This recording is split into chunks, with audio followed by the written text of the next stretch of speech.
Bienvenue dans notre nouvelle émission consacrée au Seder de Pessa par Henri Faradi.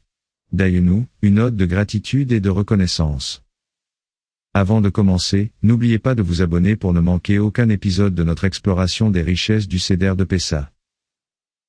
C'est au cœur du Seder de Pessa, après la lecture des 10 plaies que résonne une mélodie familière, Dayenu.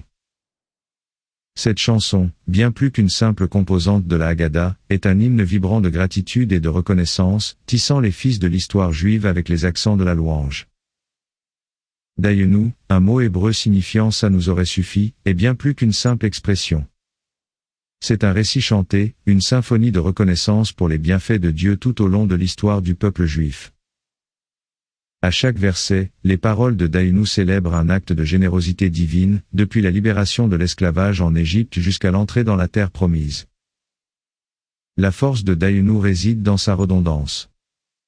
Répétée à chaque étape, cette affirmation de suffisance souligne l'abondance des bénédictions divines. Même si Dieu n'avait accompli qu'une seule de ses actions, cela aurait été suffisant pour mériter notre gratitude éternelle. Chaque refrain de Dayenu est un rappel poignant de la générosité infinie de Dieu.